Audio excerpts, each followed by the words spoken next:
আপনি কি ভুবনেশ্বর এমস হাসপাতালে চিকিৎসা করাতে যাওয়ার কথা ভাবছেন? তাহলে আজকের এই ভিডিওটি শুধুমাত্র আপনার জন্য। আপনি কি জানেন ভুবনেশ্বর এমস হাসপাতালে চিকিৎসা করানোর পদ্ধতিতে আনা হয়েছে আমূল পরিবর্তন?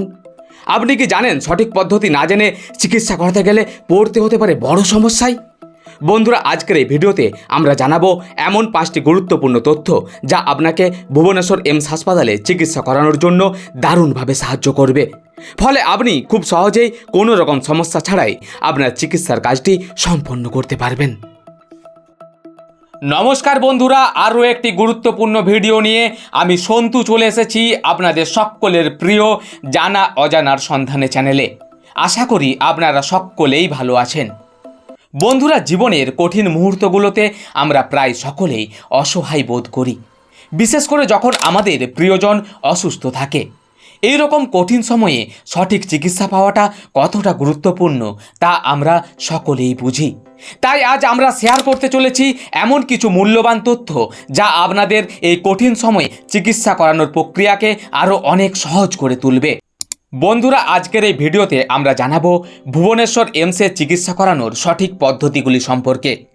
যেমন এমসে ডাক্তার দেখানোর জন্য কিভাবে অ্যাপয়েন্টমেন্ট বুক করতে হয়, কিভাবে রেজিস্ট্রেশন করতে হয়, চিকিৎসা করাতে এসে কি কি প্রয়োজনীয় পদক্ষেপ নিতে হয়, কোন কোন ডেটে কোন কোন বিভাগে ডাক্তারবাবু বসেন, এমসের চিকিৎসার ফ্রি সুযোগ সুবিধাগুলো কিভাবে পাবেন, সর্বোপরি ভুবনেশ্বর এমসে পৌঁছবেন কিভাবে, এই রকম নানা গুরুত্বপূর্ণ বিষয় নিয়ে পুঙ্খানুপুঙ্খ তথ্য আপনাদের সামনে তুলে ধরার চেষ্টা করব।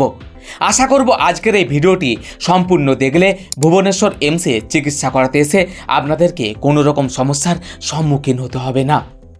বন্ধুরা, আপনারা যদি আমাদের চ্যানেলটিতে নতুন হয়ে থাকেন তাহলে অবশ্যই চ্যানেলটিকে সাবস্ক্রাইব করতে ভুলবেন না যেন। চলুন বন্ধুরা, তাহলে শুরু করা যাক আজকের এই তথ্যপূর্ণ ভিডিওটি। এমস বা all India institute of medical science ভারতের একটি অন্যতম শীর্ষস্থানীয় স্বাস্থ্যসেবা প্রতিষ্ঠান, যেখানে উন্নত মানের চিকিৎসা প্রদান করা হয়ে থাকে। এইখানে বিশেষজ্ঞ ডাক্তার, উন্নত প্রযুক্তি এবং বিভিন্ন ধরনের চিকিৎসার সুযোগ সুবিধা পাওয়া যায়। বন্ধুরা, ভুবনেশ্বর এমসে চিকিৎসা করানোর জন্য প্রথম ধাপ হলো ডাক্তারবাবুর অ্যাপয়েন্টমেন্ট নেওয়া। এমসে চিকিৎসা করানোর জন্য আপনাকে অনলাইনে বা সরাসরি হাসপাতালে গিয়ে অ্যাপয়েন্টমেন্ট নিতে হবে। অনলাইন অ্যাপয়েন্টমেন্ট নিতে হলে প্রথমে এমসের অফিসিয়াল ওয়েবসাইটে যান। ওইখানে আপনি পেশেন্ট সার্ভিস বা পেশেন্ট কেয়ার সেকশনে যাবেন। তারপর অনলাইন অ্যাপয়েন্টমেন্ট অপশানটি সিলেক্ট করুন। এরপর আপনার প্রয়োজনীয় তথ্যগুলো দিয়ে ফর্মটি ফিল আপ করুন এবং আপনার মোবাইল নাম্বার দিয়ে সাবমিট করে ফেলুন। সাবমিট করার পর আপনার মোবাইলে বা ইমেলে একটি কনফার্মেশন মেসেজ আসবে। অ্যাপয়েন্টমেন্ট কনফার্ম হলে নির্দিষ্ট দিনে হাসপাতালে পৌঁছে পেশেন্ট রেজিস্ট্রেশন কাউন্টারে গিয়ে আপনার টিকিটটি রেজিস্ট্রেশন করে ফেলুন। কাউন্টারে গিয়ে রেজিস্ট্রেশন করার জন্য আপনার আইডেন্টি কার্ড এবং আপনার অ্যাপয়েন্টমেন্টের কনফার্মেশন দেখাতে হবে। এই ক্ষেত্রে রেজিস্ট্রেশন চার্জ পড়ে 10 টাকা। বন্ধুরা, আপনাদের যদি অনলাইনে অ্যাপয়েন্টমেন্ট নিতে কোনো রকম অসুবিধা হয় সেই ক্ষেত্রেও কোনো সমস্যা নেই। আপনারা চাইলে হাসপাতালে গিয়ে সরাসরি অ্যাপয়েন্টমেন্ট নিতে পারেন। এই ক্ষেত্রে আপনাকে রেজিস্ট্রেশন কাউন্টারে গিয়ে আপনার নাম, ঠিকানা এবং মোবাইল নাম্বার দিয়ে টিকিট রেজিস্ট্রেশন করে ফেলতে হবে। এই প্রসেস কমপ্লিট হলেই আপনাকে একটি অ্যাপয়েন্টমেন্ট স্লিপ দেওয়া হবে। সেই স্লিপটি নিয়ে আপনি যে ডিপার্টমেন্টে ডাক্তার দেখাতে চান সেই ডিপার্টমেন্টে গিয়ে লাইনে দাঁড়িয়ে পড়ুন। বন্ধুরা, ভুবনেশ্বর এমসে চিকিৎসা করানোর আগে একটি জিনিস খুব ভালো করে লক্ষ্য করে নেবেন। আপনার আধার কার্ড এবং রেশন কার্ডে আপনার নামের সমস্ত স্পেলিং ঠিক আছে কিনা। কারণ ভুবনেশ্বর এমসে চিকিৎসা সংক্রান্ত যে সমস্ত সুযোগ সুবিধাগুলো বিনামূল্যে প্রদান করা হয় সেগুলো উপভোগ করার জন্য আপনার রেশন কার্ড মাস্ট প্রয়োজন। আর এই ক্ষেত্রে যদি আপনার রেশন কার্ড এবং আধার কার্ডের নাম আলাদা আলাদা থাকে তাহলে সেই সুযোগ সুবিধাগুলো পেতে নানা রকম সমস্যার সম্মুখীন হতে হয়। তাই চিকিৎসা করাতে এসে এরকম সমস্যাগুলো সম্পূর্ণ এড়িয়ে যাওয়ার জন্য অবশ্যই এই বিষয়টির প্রতি নজর রাখবেন। যদি রেশন কার্ড এবং আধার কার্ডের এই রকম কোনো সমস্যা থেকে থাকে তাহলে আগে সংশোধন করিয়ে তারপর চিকিৎসা করাতে আসাটাই ভালো হবে। বন্ধুরা, ভুবনেশ্বর এমসে চিকিৎসা করাতে এলে সব সময় চেষ্টা করবেন পরিবারের কাউকে সাথে নিয়ে আসার। কারণ এইখানে ডাক্তার দেখানোর জন্য অনেকগুলো বেসিক স্টেপ পার করতে হয়, সেই জন্য অনেকগুলো লাইনে দাঁড়াতে হয়। তাই আপনি যদি একা আসেন সেই ক্ষেত্রে একসাথে এতগুলো লাইনে দাঁড়িয়ে ডাক্তার দেখানোটা একটু সময়বহুল হয়ে পড়ে। বন্ধুরা, ভুবনেশ্বর এমস হাসপাতালে চিকিৎসা করাতে গিয়ে অনেককেই এই সমস্যার সম্মুখীন হতে হয়। ডাক্তার দেখাতে গিয়েও অনেককেই চিকিৎসা না করিয়ে বাড়ি ফিরে আসতে হয়। আর এই সমস্যার অন্যতম কারণ হলো সঠিক তথ্য না জেনে চিকিৎসা করাতে আসা। এইমস ভুবনেশ্বরে প্রতিদিন সমস্ত বিভাগের ডাক্তারবাবুরা বসেন না। ধরুন আপনি বুধবার ডাক্তার দেখাতে গিয়েছেন নিউরোলজি ডিপার্টমেন্টে, কিন্তু ওই দিন ওই বিভাগের ডাক্তারবাবু না বসার কারণে আপনি চাইলেও ডাক্তারবাবুর পরামর্শ নিতে পারবেন না।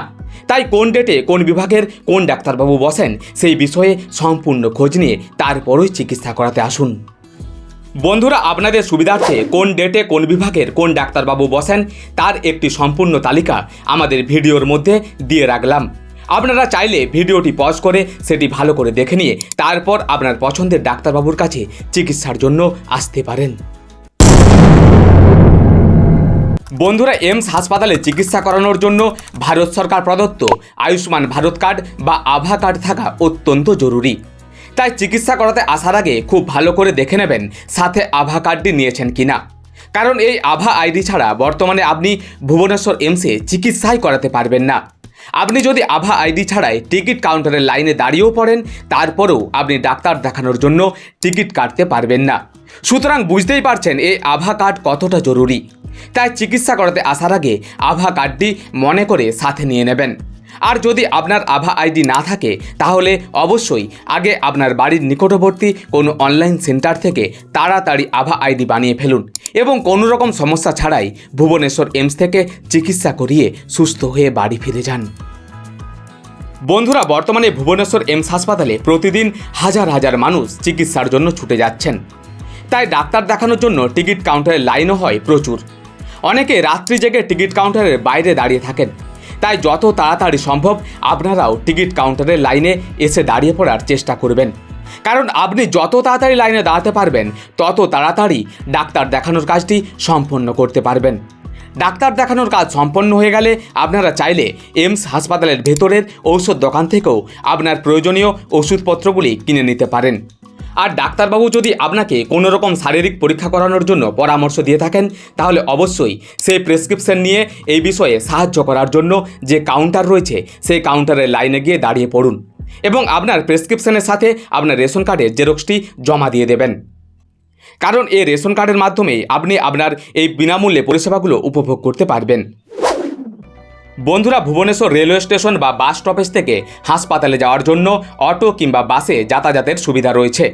আপনি যদি অটো রিজার্ভ করে যেতে চান তাহলে ভাড়া পড়ে 250 থেকে 300 টাকার মধ্যে, আর আপনি যদি বাসে যেতে চান তাহলে ভাড়া পড়ে 20 থেকে 30 টাকা। আশা করব আজকের আমাদের এই তথ্যগুলো আপনাদের ভুবনেশ্বর এইমস হাসপাতালে চিকিৎসা করানোর প্রক্রিয়াকে আরও সহজ করে তুলবে। যদি আপনার আরও এই সংক্রান্ত কোনো প্রশ্ন থেকে থাকে বা সাহায্যের প্রয়োজন হয় তাহলে আপনারা এইমসের হেল্পলাইন নম্বরে যোগাযোগ করতে পারেন। এছাড়াও এইমসের অফিসিয়াল ওয়েবসাইটেও বিস্তারিত তথ্য পেয়ে যাবেন। আপনাদের মূল্যবান সময় ব্যয় করে সম্পূর্ণ ভিডিওটি দেখার জন্য আপনাদেরকে জানাই অসংখ্য ধন্যবাদ। ভিডিওটি ভালো লেগে থাকলে অবশ্যই ভিডিওটিতে লাইক করে আপনার প্রিয়জন এবং বন্ধুদের মধ্যে ছড়িয়ে দিন। ভুবনেশ্বর এইমস হাসপাতাল সম্পর্কিত আপনাদের কোনো মূল্যবান মতামত থেকে থাকলে তা অবশ্যই আমাদের কমেন্ট বক্সে জানাতে ভুলবেন না যেন। দেখা হবে আবারও একটি নতুন ভিডিওতে। ততক্ষণ সবাই ভালো থাকুন, সুস্থ থাকুন।